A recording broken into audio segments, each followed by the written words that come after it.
Hey guys, Lancy here. Hope everyone's doing well. Thanks again for joining me. We'll look into some MTG market movers for the day. And we will start off with Toski, Bearer of Secrets from the promo pack from Kaldheim. Now, I actually looked up what Toski was up to in the last couple of months and weeks and days, and this card has taken off pretty pretty fast actually. You can only find a couple of copies. One of them is $20, the other one is $19.95. This is a foil one, near mint, non-foil, probably because they start bending, so they're actually the foil ones are now starting to get worth less. There are some other versions of this card, but I will say that thanks to the support from Modern Horizons 2, the Toski itself is getting quite a bit of a pump. And you're going to find some trouble probably getting it for the same price that you could have gotten from $1.27 just a couple of months ago, even just a couple of days ago when it was sitting around about $5 in the marketplace. I know on TCG it says $4.63, but we'll have a quick look at it. I feel like they are all going to be, I mean, you can get near mint $7.49, so the prices are going up. You can still get some near mint ones. The foil ones are going to be kind of expensive to get because there are some legit modern decks coming out. Commander decks coming out of this.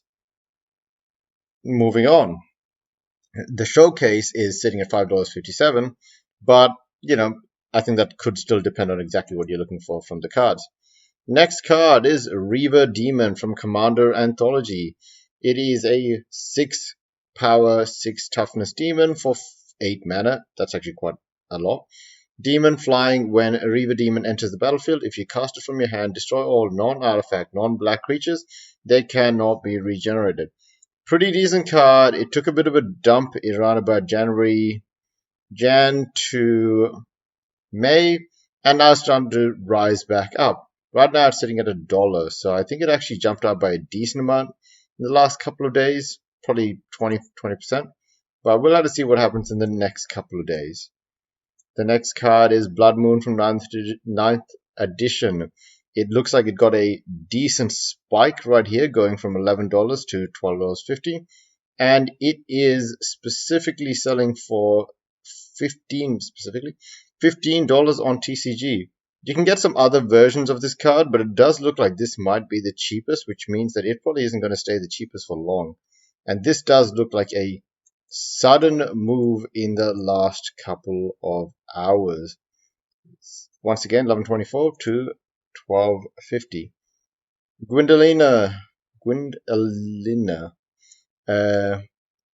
I'm pretty sure I didn't say that right, but she is from Legends, and she has been marketed before in the last couple of episodes.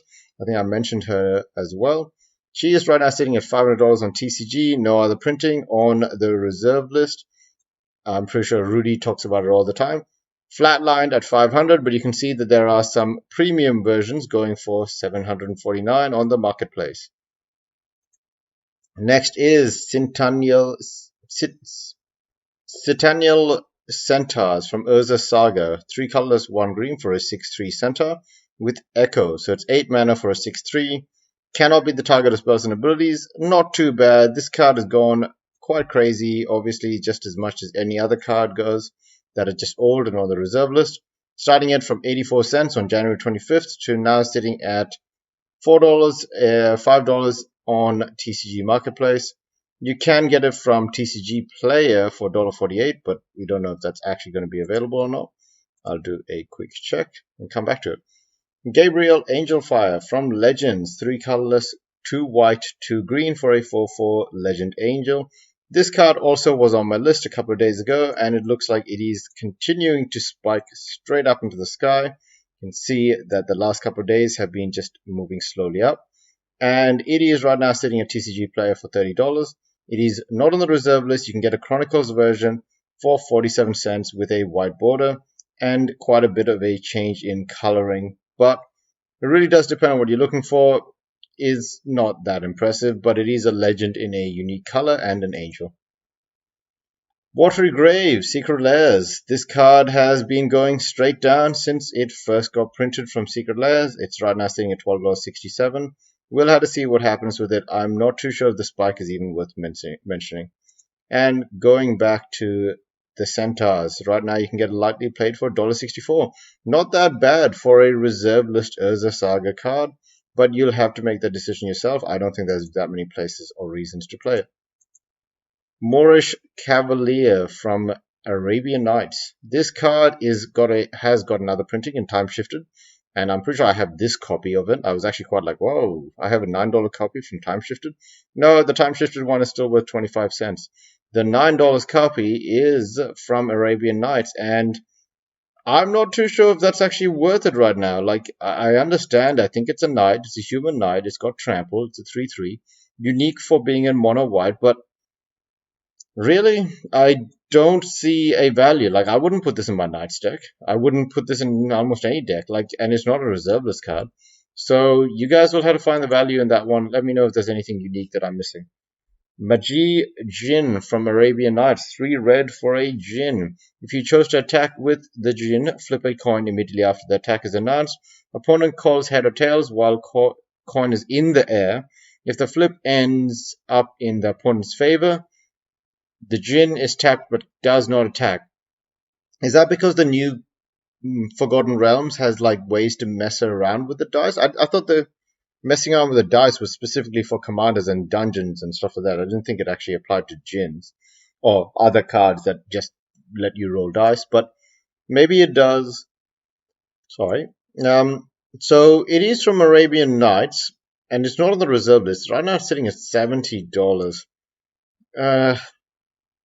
Yeah, I don't know. You guys are going to have to let me know on that one as well. Another one from a couple of days ago. Leyline of Sanctity is back on the list, slowly climbing up to maybe where it was back in the past. $3.29 on TCG Player. Not a bad card. We'll have to see where it starts.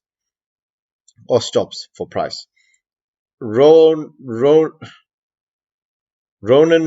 Monument from Game Night. 3 colorless for a legendary artifact. Green creatures cost 1 less to cast.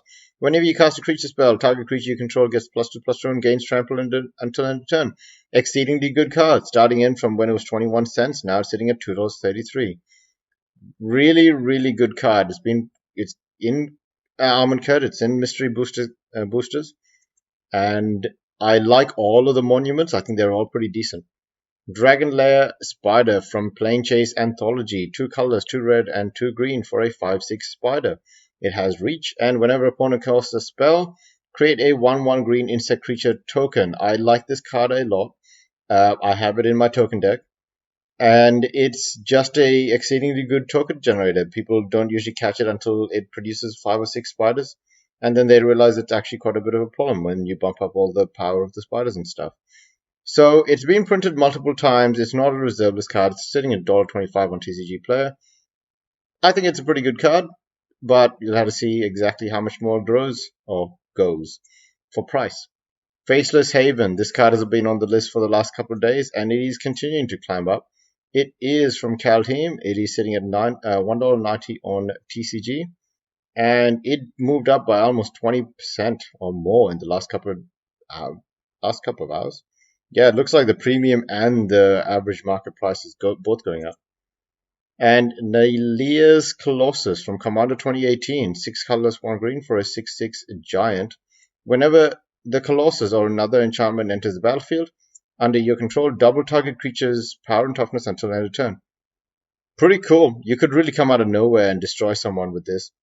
I feel like the value is actually going to be if there's going to be more ways to play around with enchantments, but I think there is going to be enchantment support throughout the entire time for Magic, so we'll see what happens with it.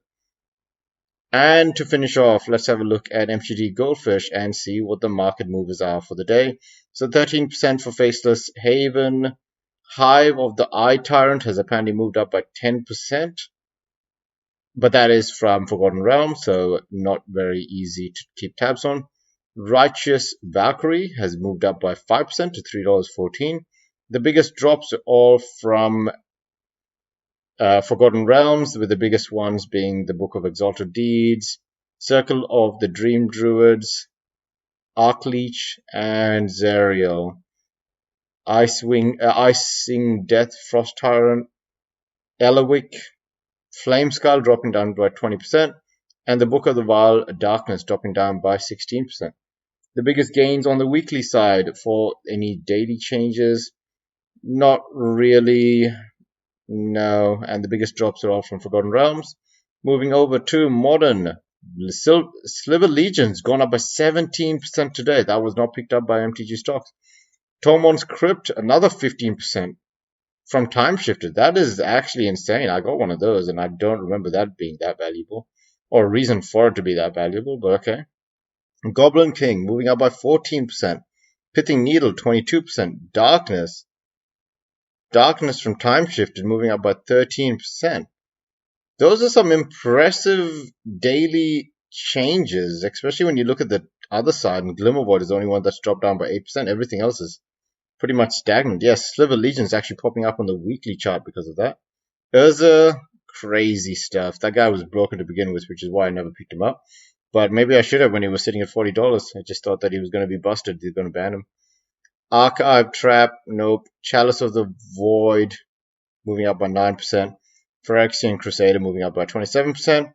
And Shattering Spree is still there. And Pioneer, Final Devastation, moving up by 6%, is now set at $50. That's crazy. Liliana, moving up by 9% to sit at $6.50. Kogan's Command is now sitting at $15, moving up by 6%. The biggest drop on the other side is Arthur's God of the Passage, sitting at $13. And Alhammarot's Archive, which is now sitting at $10, dropping by -3. The biggest weekly drop is Primal Amulet, dropping down by 9%. And the biggest gains, obviously, Notion Thief, but it is on its way back down, even if it did jump by that much. And Alpine Moon also on the way back down. Liliana Untouched by Death, moving up by 42%, and still moving up. And Waking Sun's Avatar, moving up by 18%. I wonder if that's an idea of more dinosaur support that's coming up, but Innistrad has nothing to do with that, so let's see what that's going on with. Anyways, moving on to revised dual lands. There is still a pretty decent pattern of moving up slowly to the $500 for the Badlands. Taiga is moving up to $400, pretty much sat at $400 for a while. Underground Sea looks like it's sitting at $950 or $920, so we'll have to see how that goes. MTG Stocks has captured the weekly movers, and Notion Thief is obviously there, Alpine Moon. The Book of Exalted Deeds, but now that it's gotten banned, I think. We'll have to see how that goes. Arcbind Rogue Climber, thanks to Modular. Pickups, obviously, they are recommending Ashiok Weaver, Nightmare Weaver. Mana Drain sitting at $50. It is still on its way down. Monologue Tax, $8 and trending down. Like, I think even $8 is too much for this card. I don't know where I'd put it. So, out of this list, I think Ashiok is pretty good. Mana Drain might continue to come down, but if you want to pick up slowly now, you might pick up one copy and then wait, and then pick up another copy like 2 weeks from now and then wait. Monologue Tax, I just can't think of any deck where I don't want to put them in. It's just doesn't seem to impact the enemies that much. Anyways, guys, thanks for watching. I'm going to make another video on decks for Standard, Pioneer, and Modern that I like. And I'm just going to talk about the cards in them. That might just be a once a week kind of thing, see if the meta changes. And I'll leave you guys to it. Thanks again. See ya.